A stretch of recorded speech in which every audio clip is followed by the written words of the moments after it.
everyone, welcome to another Saturday afternoon spice conversation.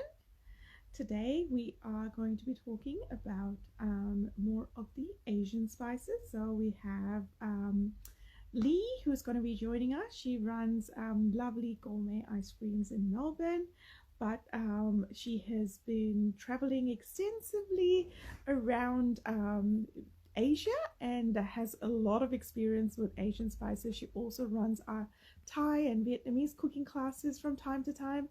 So we're very excited to welcome her along and have a chat with her. So I'm going to get her to join us now. Comes on. Thank you to everyone who is joining us and is being part of these conversations every weekend. Hey Lee, Hi, how are you? I'm good. I'm good. That is so good. Thank you for doing this with us today. Oh no, it's great. No, fantastic distraction. Love it. And we're making you technology savvy by telling you how to get onto I the know, lives right? and multitask with cooking and everything. I'm so not tech savvy. It's crazy. But anyway, I'm here. That's all right. You've got the kitchen skills that we like, so who worries about the tech then? Awesome. So first, I'm going to ask you to, just give us a quick background because I know that you've traveled extensively around Asia, and that's why you have the authority to talk about Asian food and uses of different ingredients in Asian food. But not everyone else knows about it. So can you give us a bit of a background about your travels or your experience with this cuisine? Because I know Yeah. and for those of you who missed it, Lee is a fully qualified chef. She runs her own ice cream business, which I have to say is amazing. But yeah, tell us a little bit about your background and experience. So I always, as a chef, was super interested in Asian cuisine and thought I kind of knew what I was doing. But spent all my background was European based. And whilst I lived on the Sunshine Coast, I ended up working at a place called the Spirit House, which is predominantly obviously Asian or Southeast Asian food, and completely made me realize just how far off the base I was, and and have been completely turned me for Southeast Asian food, and was there for about 6 years. Ended up basically as head chef in the kitchen. We did cooking classes there, land-based food tours through Thailand, Vietnam, Yeah. and also I never did them, but yeah, they cover Laos, Cambodia, now covering India as well. But yeah, so that's where I learned all my Southeast Asian skills, I guess. Fantastic. So what do we plan today? Are we going to just talk about, some of the spices that you generally use, or did you want to show us something as well, just so I know which way I'm going to take the conversation? Well, I've sort of, from your spice box, we've got 4 that I've basically sort of focused on. Yeah. We have Szechuan pepper, Yeah. dried chilies, cinnamon, and I've gone. Sorry, star anise. Star anise, yes, of course, star And anise. star anise. Can't do anything to do with that. So a couple of them are appropriate to both cuisine, Thai and Vietnamese, and the Yeah. others are sort of like, one is just Thai and one is just Vietnamese. I've also prepped up this morning a braised short rib dish, which is actually uses 3 of the spices. So I've got all the components here in front of me I can share with you. But yeah, fire away, ask questions, and then I can show you the dish, which I'll pull out of the oven at the end. Excellent. Well, for those of you who are just joining us, thank you so much. And if you haven't come across it before, excuse me, Foodie Trails created a spice experience box, which has 15 spices from around the world. And we've been spending the last few weeks talking to experts like Lee about spices that are relevant to their cuisine. And so today, Lee is breaking down Thai and Vietnamese cuisine and some of the spices from the box and how she uses them. And, you know, just a quick reminder that we know that everyone uses spices differently, and their experiences in their homes is different. And so we're very pleased that we're able to share some of our experts' experiences with the spices. So Lee, tell us, should we start with the Thai food first? Yeah, so I've got a few things. I'm just going to spin the camera around. Absolutely. So I've got, oh, wow. Yeah, so I've got some of the components here. I'll just step back. Just got to open up. We have, see, like I told you, so bad at tech. All right. So I've got here the cinnamon. Yeah. Where am I? There it is. All right. The cinnamon. So cinnamon, which is used in both a lot in, obviously, well, a lot of cuisines, but both in Thai and Vietnamese. But there's two different types. There's two different types. So cinnamon should be like what we have here, this nice, tight, light brown, rolled, quite soft in texture, which is probably what we know and would find in the supermarket. But what can also be used predominantly in Vietnamese cuisine is this, it's called cinnamon cassia. And they actually come from two very different trees. And the cassia is very hard. It's like a bark, basically. So the cassia is in the short rib dish that I've done today. Right. So yeah, so cinnamon, like it's fantastic. It's probably one of the spices that I've got here today that, I mean, it can be used in so many different, you know, you can go savory, sweet. It's just very, very, has multiple uses. I love it. Yeah. Very versatile. Yeah. Very versatile. Very versatile. The other one I've got here is, so the star anise. Beautiful. There we go. That's a better picture. Star-shaped spice. So the star anise comes from, it's a reddish brown sort of star shape, and comes from an evergreen tree that's native to China. Is used a lot in lots of Southeast Asian dishes. Always added whole. You can grind it up, but generally it's best used whole, and then it can be, it's not to be eaten. It's not poisonous by any means, but it's just, it's probably very, very overpowering if you were to eat it whole. So once you've cooked with it, it's basically a matter of just infusing the anise flavor through, and then you remove it for service. Yeah, so you use this lot when you do the pho, don't you? Yes, definitely. It's one of the main components. It's also one of the spices in five spice. Yes. So what else have I got here? So the Szechuan. Yep. There we go, Szechuan. So beautiful little red peppers. Yeah. So Szechuan actually comes from, so it probably, people might see that sometimes it's spelt S-I-C-H, which is actually the province that it comes from. But the actual peppers is S-Z-E-C-H-U-A-N. So Szechuan, it's one of the most important spices actually in like a Chinese kitchen. Pinkish red in color. It has a very powerful pungent aroma, and it's not related in any way to other peppers. it wouldn't be used in a Thai kitchen. It's mainly just a Vietnamese kitchen. Yeah. In Thai kitchens, they use whole white peppercorns and Mm-hmm. usually fresh green peppercorns.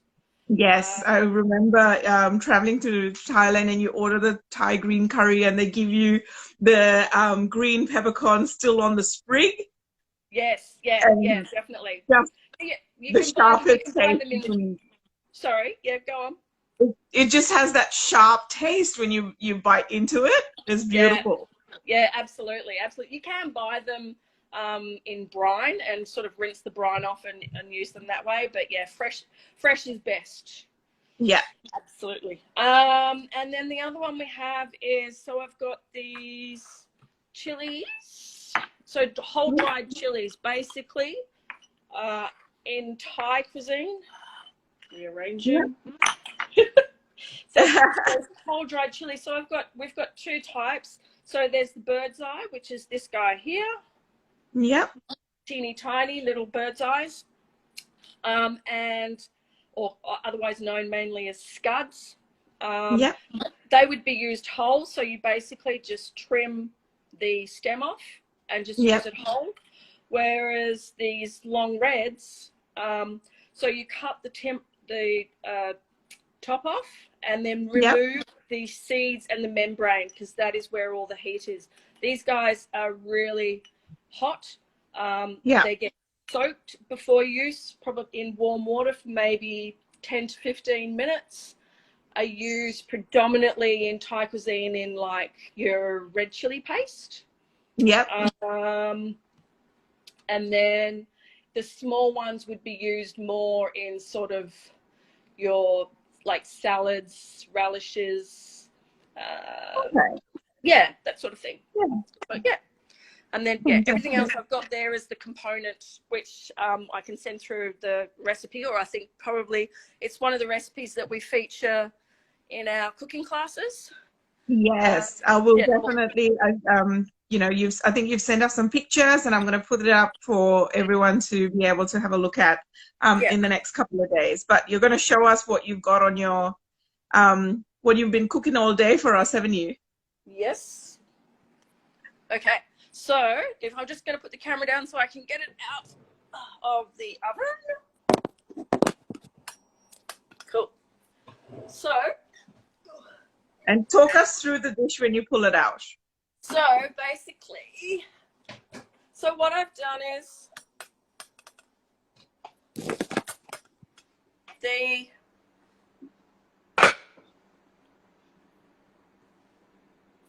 can I get it?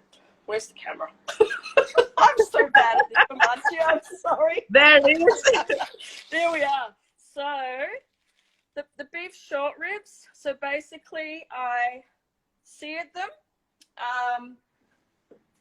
The recipe actually calls for it to be. So this is a Vietnamese dish. So basically, Lee, could you just turn the camera around so it's vertical, so we don't have to crook our necks like that? Yep, perfect. Sorry, I'm terrible. So it looks delicious. It's really yummy. So everything, it's actually really, really easy dish to do. So you sort of, in Vietnam, they blanch by like frying the beef ribs, but I don't do it that way. I actually sear them in the pot that I'm going to cook them in, which obviously was this one. Remove them, remove all the excess fat, then place all the other components, which is all these delicious.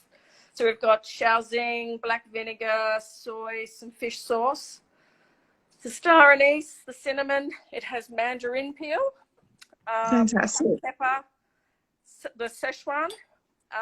No chilies in this one, and then coconut juice. Oh, and rock sugar instead of like your white or brown sugar. And then it basically all goes into the pot. Oh, and there's some fresh ginger in there as well. Bring it to the boil, and then just braise it for about an hour and a half, and done. Fantastic. And it's beautiful and tender. I don't know if you can see there, like it's delicious. I can serve it up here. And then This question, accompanying that, because sorry. I might just say, while you're doing that, Yep. there's a lot of people who have joined us from India, so hello to all of them, and thank you for that. And for those who are joining us from India, Lee, because in India people don't eat a lot of beef, what other meat could you possibly use to make this dish? Instead of the beef, Yeah, chicken, no problem. chicken. Yeah. Probably like anything else. Pork would probably, yeah, I guess you could probably do pork ribs. Obviously wouldn't cook it as long. Or even like pork neck. But yeah, How about goat? chicken's Could like we a good. use goat? Sorry. Goat meat? How about goat meat? Yeah, absolutely. Probably, yeah, that would work really good, actually. Yeah. I've lost sound for some reason. All right, try that again. I'll just serve this up. Yeah, fantastic. All right.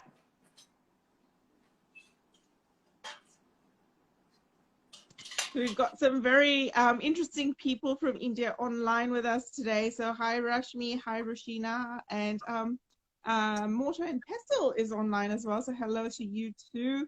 And we've got some lovely folk here from Australia as well. Hello to all of you, and thank you for joining us. We've been talking about the different spices that make up the Spice Experience box that Foodie Trails released last month. And we've got 15 spices from around the world. And Lee is talking through some of the Asian spices with us. And we've been talking about Szechuan peppercorns. We've been talking about cinnamon and chilies and star anise. And she's just plating up a beautiful I wish you could smell this. It's amazing. Sorry, could you? I can hardly hear you, Lee. I think your phone speaker is covered. So. Is that better? Not really. I'm not sure what happened. No. Anyway. What have I done? Have I turned the volume down? No, I think I think it might be my phone. That's all right. Oh, okay. Hey Deepa. All right. So you've got the beef spare. What was it? The dish called again? It's braised beef short rib. Braised beef short ribs. Fantastic. Yeah. All right. So you're just plating it up there. Oh, wow. Yeah. So there's actually, this just for, so look at this. Yeah. Very tasty. It looks very yum. And then I just garnish. So I've got some of the braising liquor in the bottom of that. I don't know if you can see it. Just basically pour some of that in. And you're just going to garnish it with all of those fresh chilies that I see in the background? Yeah, so normally what I would do is, because there's no chili in there at all, and being optional, so yeah, you can either garnish, if everybody's happy to eat the chili, then definitely some, or you just, or sometimes I just serve them on the side. But yeah, absolutely. Yeah. Fresh chili. I've got some coriander that I've picked and washed here. And some sliced spring onion, fresh. Amazing. And then that's basically it. And then they would probably serve with, in Vietnam they have like sticky rice, as opposed to like in Thai, like the fluffy rice that you'd do in the cooker. I've also got here, if we can manage it, so a dish that I would do on the side is this oyster mushroom and green bean. And then with there's some sesame oil I've got here, some oyster sauce, or actually I've got mushroom oyster sauce and light soy, and it just gets quickly tossed in the wok as just a side dish because there's no vegetable component in there. Yeah. And yeah, comes up really nice. They work beautifully together. But yeah. And am I right in saying that it's usually a very balanced meal, because you'll have your meat components, but there's always a lot of fresh vegetables as part of every meal, isn't there? Yeah, like that. Like pretty much generally, it's always, you know, that whole banquet style sort of situation. Like very, very much in Thai, you know, like there'd be 4 or 5 dishes, and this being Vietnamese, then yeah, you'd have. Rice is always a major component, and then your meat and maybe a relish on the side, a salad or the vegetable stir fry. But yeah, and not overly, like, this is not, there's no heat component in this. Yeah. The Szechuan peppers just aren't really hot at all. It's more the flavor that they provide as opposed to like your normal green and white peppers. So yeah, there you go. Fantastic. Awesome. So do you think you can manage the camera to toss the wok, or do you want to just talk about it? It's like literally like a 1 minute dish, so I can give it a go if you. Yeah, try that. Fingers crossed. Fingers crossed. Maybe prop the camera against something on the side, and you can do your fancy chef tossing, and we'll see all the vegetables go everywhere. See how we go. I practiced leaning the camera, but this is not really working. I'm so bad. Okay, there's the one. Right, let's see how we go.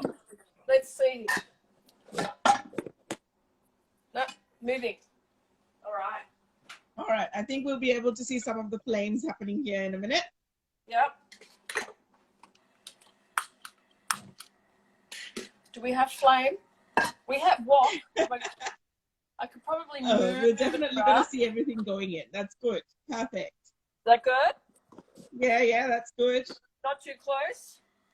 There we No, go. Right. You'll know when if your phone catches fire, you'll know. No. All right, let's get this going. So yeah, it's a nice past. Okay, so we're going to toss some fresh veggies in here, and make the accompaniment for the short ribs. We just lost the phone. All right, I'll try this again. There we go. There we go. All right. So just getting the wok really nice and hot. Yeah. So the oyster mushrooms. Yeah. Wow. Okay, that looks cool. Yeah, they're great. Hey, they're actually from a local farm down here on the peninsula. And yeah, beautiful, absolutely beautiful. Come in two, we've got like this light hue orange one, and then the one that we probably all know. So I've just hand ripping them. Yep, literally just tear. So we don't need any fancy knife skills for this. That's great. No fancy knife skills required there. The beans I've just top and tailed, so they're still raw. And cut into about 5 centimeter lengths. So we will. So just a drizzle of oil in there. Yeah. Yeah, just toss them all in. Yep. Toss the camera again. Oh no. What happened then? There we go. Oh, am I? All good. Just put us to one side. You can toss it up, and then we can have a look at what the finished product with the camera goes for a ride again. Yeah. Look at that. I just sort of blister them so they get that nice sort of caramelized look on the outside. Yep. I also have some sliced. Can you see that? It's just 1 clove of sliced fresh garlic. So yeah, we'll put that in at this point. Yeah. And the serving size you're doing, I'm assuming it's for 2? Yes. Yeah. So yeah, it's probably, I don't know, a couple 100 grams of green beans. And I'll probably put about half the amount of the mushroom to the green beans. Yep. Right. Those guys have just gone in. Yep. Ooh, toss.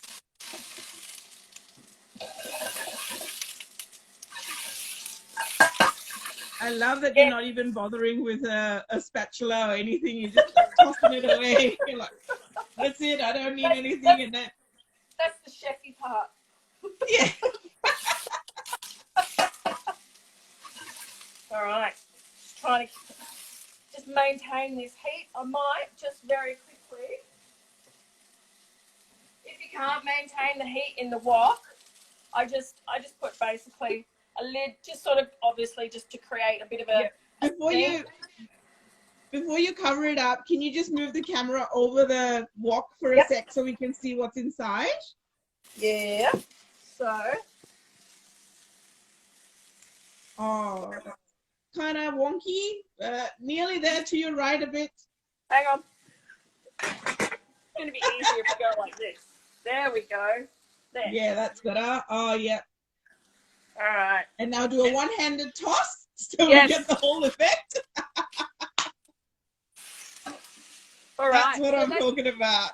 Yeah. So that's looking pretty good. And then I've got here, it's just like about a teaspoon of sesame oil.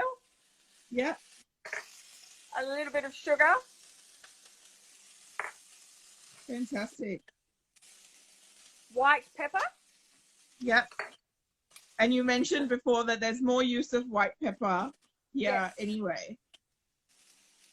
Splash of soy. Soy, yep. And this is my favorite soy, Mega Chef. Gluten-free. Yeah. And oyster sauce. Another toss. And Beautiful. done. Okay. And then Straight into the bowl. Look, no spatula. And then again, little bit more curry and spring onions. Beautiful. Done. Our side. So we've got dinner is served. Awesome. Okay, I'm gonna hang up now and I'm gonna get into my car and drive to your house. No problem. I'm here alone, so I don't know if I can eat all this on my own, but there you go. Come on down. No, I have tried this dish that you've made before in our cooking classes, and I can definitely say it's absolutely amazing. And I'm really excited that next month we'll be able to start welcoming people back into the cooking classes, and you can get back into the kitchen and share these skills with people, because I mean, look at how quickly you were able to toss those vegetables together, and they're packed with flavor and packed with so much yummy, fresh ingredients, and it literally took you a couple of minutes. So, like it's I said really before, exciting that you can share that with everyone again. And as you mentioned earlier, we're going to make the recipe available. I'll post it on Instagram and Facebook in the next couple of days, so you can download it off there. And we've mostly, for those of you who joined us late, Lee's been sharing her experience talking about 4 spices that we're mainly using in Thai and Vietnamese dishes. So we've talked about star anise, we've talked about Szechuan peppercorns, we've talked about cinnamon, and we've talked about dry chilies. Now, mostly bird's eye chili and the dry chili where you recommend removing the membrane and the seeds if you don't want it too hot, correct? Yeah, well, that's generally the obviously drying a chili is going to intensify the heat. So yeah, they generally don't for the little ones. That's these little guys here, which is like like your little chilies. They don't generally remove those, but for the long reds, absolutely. I mean, you can leave them in. Definitely remove the stem. And I just take a pair of scissors and just cut it off. And I can if I put the phone down again, I'll try and give you a little example.